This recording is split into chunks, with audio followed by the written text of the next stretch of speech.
Hello गाईस. तर आत्ता मी आलो आहे मागच्या साईडला आहे बिंदुसरा नदी. तर ही आहे आपली बीड साईड आणि ही खाली वडवणी साईड. पुढेच बिंदुसरा नदी आहे. हे जे आलं आहे ते चेकिंगसाठी आलं आहे आणि ते बोलत होते की वडवणीपर्यंत काम राहिलेलं आहे ना, ते भरपूर राहिलेलं आहे. शिरसाळा पर ब्रह्मनाथ तांडा तिथं भरपूर असं काम. हा जो ब्रिज आहे त्याच्यात म्हणजे तो ब्रिज दिसतोय तिथपर्यंतच इलेक्ट्रिकचं काम म्हणजे बघतोय ते आता वडवणी साईड आहे. तर त्या साईडला त्या बिंदुसरा नदीचा जो ब्रिज आहे त्याच्या थोडंसं पुढं हा जो भाग आहे हा तेवढाच राहिलेला आहे ह्याचा इलेक्ट्रिक तारेचा. बाकी खांब तर ऑलरेडी सध्या लवकरच हे सगळं ट्रायल वगैरे वडवणीपर्यंत ट्रेन झाली की लवकरच ते बोललेत की डिझेलची ट्रेन जी आहे बीडवरून अहिल्यानगरला जायचं म्हणलं तर 5.5 तास लागतात. 5-5.5 तासच लागतात, कमी नाही पण जास्तच लागतात. तर ते कंप्लीट इलेक्ट्रिक ट्रेन जी आहे त्याचं काय अजून डिक्लेअर नाही झालं कधी येईल, पण वडवणीपर्यंत ट्रेन चालू. तर आपल्याला दिसतं सगळीकडे तिकडं वरती पण ट्रेनचं काय इलेक्ट्रिकचं काम झालेलं आहे सगळं. तर थोडंसं हा एक भाग त्या सिग्नलचं वगैरे पण ऑलमोस्ट काम झालेलं आहे, थोडंफार राहिलेलं आहे. त्याच्यामुळे शक्यतो ती जी ट्रेन उभा दिसते ना तिथून तर इथपर्यंत मी जिथे उभा आहे तिथपर्यंत जे डबल तारेचं काम झालेलं दिसते. आणि इथून पुढं बघू 99% असं शुअर आहे की वडवणीपर्यंत तर ट्रेन 100% मेच्या एंडिंगपर्यंत. हा जो मधला पार्ट आहे भाग आहे तो राहिलेला होता, तर तो आता बघू शकतो पूर्ण. आणि एकदा परळीला ट्रेन झाली ना तिथपर्यंत गेली ना मग पुणे मुंबई वगैरे एक्सप्रेस वगैरे ह्या चालू होतील. कारण की मग आणि इकडं आहे आपली बीड साईड आणि वडवणी साईड. तर इथली तुम्हाला अपडेट द्यायला आलो आहे. मी जस्ट शूटिंगसाठी आलो होतो इथं. तर मला ते एक जी ट्रेन आहे त्याचा एक भाग दिसला आणि त्यांना पण विचारलं. तर मी तुम्हाला आता सगळी अपडेट देतो इथलं काय काम चालू आहे आणि कशासाठी आले ते. तर ही आहे आपली बीड साईड आणि ही खाली वडवणी साईड. पुढेच बिंदुसरा नदी आहे आणि हे जे आहे हे ह्याच्यासाठी चेकिंगसाठी आले. आणि त्यांना पण विचारलं मी की जी ट्रेन आहे म्हणजे चालू जे होणार आहे मेपर्यंत बोलत होते सगळे. पेपर पण आउट झाला आहे आणि सगळे बोलत होते की जी ट्रेन आहे ती परळीपर्यंत म्हणजे येणार आहे मेच्या एंडिंगपर्यंत. पण ते बोलले की वडवणीपर्यंतच ट्रेन चालू होणार आहे, अहिल्यानगर टू वडवणी. कारण की आता हे सांगतो अगोदर, हे जे आलं आहे ते चेकिंगसाठी आलं आहे आणि ते बोलत होते की वडवणीपर्यंतच चालू होणार आहे. कारण की पॉसिबलच नाही की महिन्यामध्ये एवढं सगळं कंप्लीट करायला. तुम्ही जर आता आपण इकडं थोडंसं जाऊ बीड साईडला आपलं वडवणी साईडला सांगायचं झालं तर जे काम राहिलेलं आहे ना ते भरपूर राहिलेलं आहे. शिरसाळा पर ब्रह्मनाथ तांडा तिथं भरपूर असं काम राहिलं आहे. ब्रह्मनाथ तांड्यावर त्या ब्रिजचं पण काम राहिलं आहे, म्हणजे भरपूर असं काम राहिलं आहे सगळ्या ठिकाणी. त्याच्यामुळं वडवणी परळीपर्यंत काम होणं तर पॉसिबलच नाही. जे काम जे होईल ते फक्त वडवणीपर्यंत होऊ शकते ट्रेन, कारण की ऑलमोस्ट वडवणीपर्यंत झालेलं आहे. आता जे हा जो ब्रिज आहे त्याच्यात म्हणजे तो ब्रिज दिसतो आहे तिथपर्यंतच इलेक्ट्रिकचं काम पूर्ण झालेलं आहे. त्याच्या पुढं खांब जे आहेत इलेक्ट्रिक ते पूर्ण बसवलेले आहेत. आणि इकडे जे खांब आहे ते पूर्ण बसवलेले आहेत आणि डबल तार लावलेली ती पण अशी जस्ट लावली आहे. ते काम नाही झालं इकडं या साईडला. म्हणजे इथपर्यंतच आहे, म्हणजे काय हे थोडंसं राहिलं. हा एक भाग राहिला आहे तारेचा.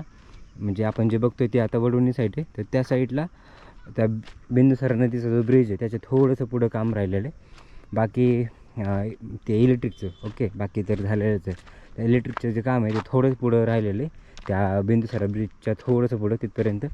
बाकी मग हा जो भाग आहे हा तेवढाच राहिलेला आहे ह्याचा इलेक्ट्रिक तारेचा. बाकी खांब तर ऑलरेडी सगळीकडे बसवलेलं आहे. आणि तिथून आपल्याला जो रेल्वेचा डबा दिसतो ना तिथून त्या पलीकडे सगळं इलेक्ट्रिकचं काम पूर्ण झालेलं आहे, ऑलमोस्ट डन झालेलं आहे. तर सांगायचं एवढंच की ऑलमोस्ट वडवणीपर्यंत तरी काहीच प्रॉब्लेम नाही, ट्रेन आरामात येऊ शकते. आणि आणखी एक आहे आता लवकरच हे सगळं ट्रायल वगैरे वडवणीपर्यंत ट्रेन झाली की लवकरच ते बोललेत की डिझेलची ट्रेन जी आहे ती बंद होणार आहे आणि इलेक्ट्रिक ट्रेन जी आहे ते चालू होणार आहे. आणि परत आणखी एक गोष्ट जी आपल्याला अहिल्यानगरवरून जर ह्याला जायचं असेल म्हणजे बीडवरून अहिल्यानगरला जायचं म्हणलं तर 5.5 तास लागतात. 5-5.5 तासच लागतात, कमी नाही पण जास्तच लागतात. तर ते कंप्लीट म्हणजे तेवढा वेळ लागतो आपल्याला अहिल्यानगरला जायला.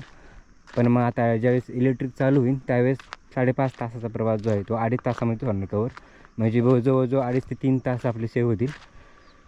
एवढा बेनिफिट आहे इलेक्ट्रिक ट्रेन चालू झाल्यावर. आणि ते इलेक्ट्रिक ट्रेन आता वडवणीपर्यंत म्हणजे कधी सुरू करतील ते नाही कन्फर्म सांगता येणार, त्याचं काही आलं नाही.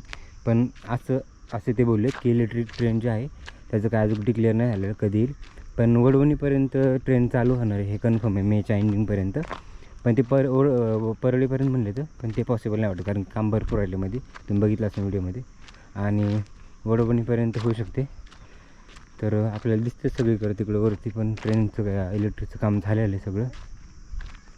तर थोडंसं हा एक भाग राहिलेला आहे. मी तुम्हाला बोललो ना थोडं अपडेट राहिलं आहे. मध्ये थोडंसं इलेक्ट्रिकचं काम राहिलेलं होतं, ते आता ऑलमोस्ट डन झाले. हा एकच पार्ट राहिलेला इलेक्ट्रिकचा तारेचं, ते बी पोल तर ऑलमोस्ट डन झालेले आहेत. तर तारेचं जे राहिलं थोडंच राहिले, बाकी आता संपलं. म्हणजे ट्रेन तर रिझर्वची ट्रेन जी आहे ती तर आरामात येऊ शकते, तिचा आणि इलेक्ट्रिकचा काही संबंध नाही. पण मग हा एक भाग कंप्लीट झाला की मग इलेक्ट्रिक ट्रेन जे आहे ते आरामात येऊ शकते. तर सिग्नलचं वगैरे पण ऑलमोस्ट काम झालेलं आहे, थोडंफार राहिलेलं आहे, त्याच्यामुळे शक्यतो येत नसेल ट्रेन.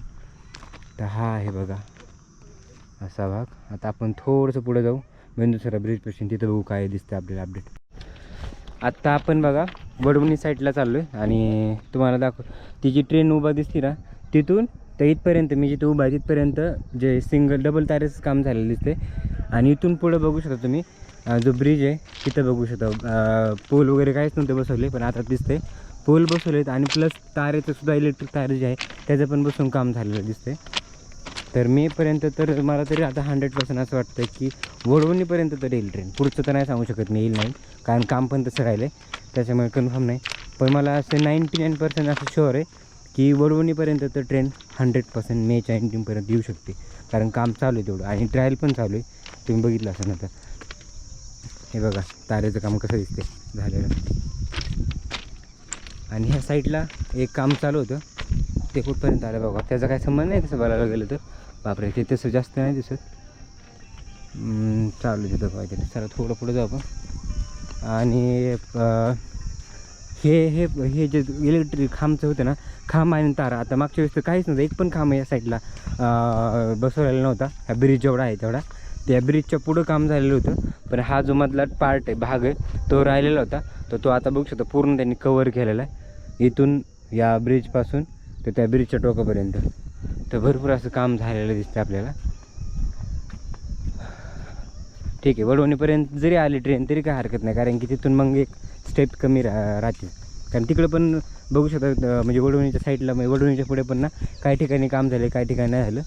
तर आता आणि ब्रह्मनाथ तांड्याला पण काम जोरात चालू आहे, त्याच्यामुळे आता होईल लवकर ट्रेन वडवणीपर्यंत, याच्यापर्यंत सॉरी परळीपर्यंत टेकेल. आणि एकदा परळीला ट्रेन झाली ना, तिथपर्यंत गेली ना, मग पुणे मुंबई वगैरे एक्सप्रेस वगैरे ह्या चालू होतील, कारण की मग इलेक्ट्रिकच ट्रेन चालू होईल, तोपर्यंत हे पूर्ण फिनिश होते काम. तर अशी अपडेट आहे बघा, ही बिंदुसरा ब्रिज आहे तिथली, वडवणी साईड आणि बीड साईडच्या सेंटरमधली. तर अशी अपडेट आहे बघा बिंदुसरा ब्रिजपासून. तर तो जे ट्रेन उभा होती म्हणजे बीड आणि वडवणीच्या सेंटरमधला जो एरिया आहे, मतलब बिंदुसरा ब्रिजपासली इथली ही अपडेट आहे. आणि भरपूर अशी अपडेट झालेली, इलेक्ट्रिक काम ऑलमोस्ट झालं तर जमा आहे. तो थोडासाच पार्ट राहिला, मतलब गॅप राहिला आहे थोडासाच, आपण कन्सिडर करू शकतो की कंप्लीट झालंच आहे, कारण ते थोडं राहिलेलं आहे. तारेचं काम राहिलं, बाकी खांब वगैरे बसवले, तेवढा जो सोडला तर बाकी इलेक्ट्रिकचं काम इथपर्यंत पूर्ण झालं आहे. इथपर्यंत म्हणजे वडवणीपर्यंत पूर्ण झालेलं आहे, कारण की मधले पण आपण बघितलं असेल तर खूप वडवणीपर्यंत कुठंच भाग म्हणजे राहिलेला नव्हता इलेक्ट्रिकचा, फक्त इथंच राहिला होता. तर तो जो झालेला आपल्याला दिसतो आहे. तर अशा आहे अपडेट. तर तुम्हाला हा व्हिडिओ कसा वाटला मला कमेंट करून नक्की सांगा. आवडले असेल तर लाईक करा, शेअर करा. चॅनलवर नवीन असेल तर चॅनलला सुद्धा सबस्क्राईब करा.